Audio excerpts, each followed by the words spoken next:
TVN 내신 뉴스입니다.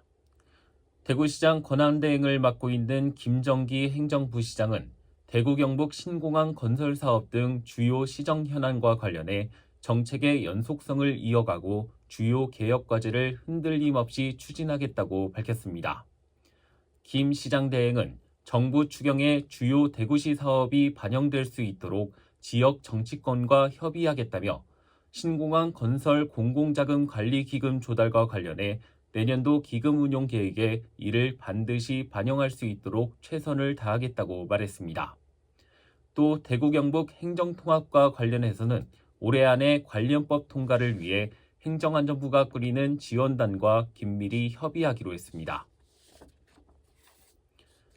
지난 2월 단행된 대구 시내버스 노선 개편과 관련해 시민 불편 해소를 촉구하는 목소리가 대구시의회에서 나왔습니다.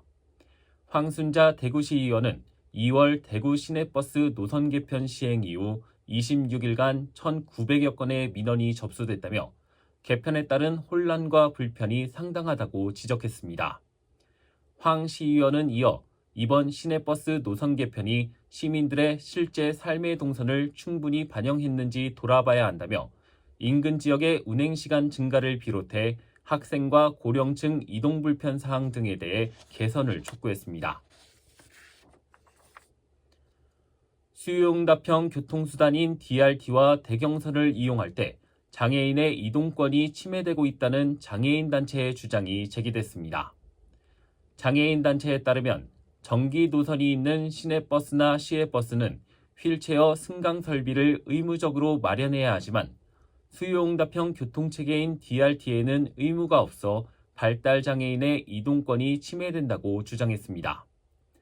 이와 함께 대경선의 경우 일반 철도와 승강장을 같이 사용하고 있는데도 안내판과 유도선, 점자블록 등이 제대로 설치되지 않아 어려움이 있다고 지적했습니다.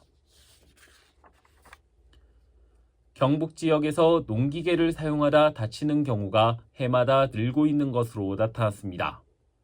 경북 소방본부에 따르면 지난해 경북의 농기계 사고 건수는 719건이 발생해 51명이 숨지고 616명이 다쳤습니다. 전년도인 2023년도와 비교하면 사고 건수는 50건 넘게 늘었고 사망자는 13명, 부상자도 29명 늘어난 수치입니다.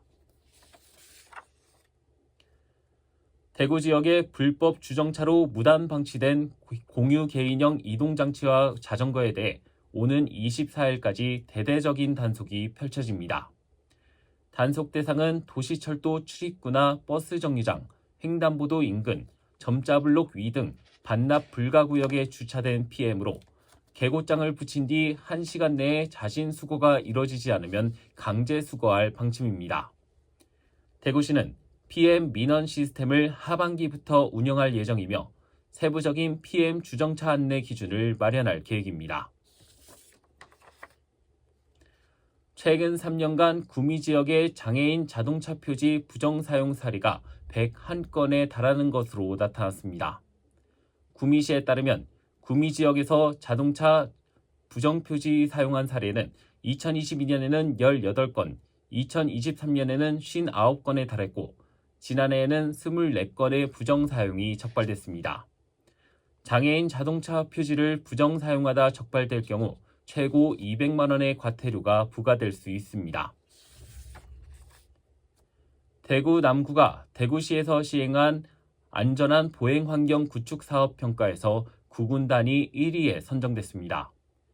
대구 남구는 교통안전도시 실현을 위해 교통안전 그림 퍼즐과 SNS 쇼츠 제작, 교통안전 인식 개선 등을 위한 창의적인 정책을 추진해 좋은 평가를 받은 것으로 전해졌습니다. 날씨입니다. 대구와 경북 지역에 시간당 1mm 안팎의 비가 내리고 있는 가운데 비는 내일 새벽까지 이어지겠습니다. 내일까지 최고 20mm의 비가 더 내리겠고 경북 북쪽 지역에는 최고 5cm의 눈이 내리겠습니다. 내일은 구름 많다가 오후부터 차차 맑아지겠습니다. 아침 최저 기온은 1에서 6도 분포를 보이겠고 낮 최고 기온은 13에서 17도 분포를 보이며 오늘과 비슷하겠습니다. 신건입니다. 내신 뉴스를 마칩니다. TVN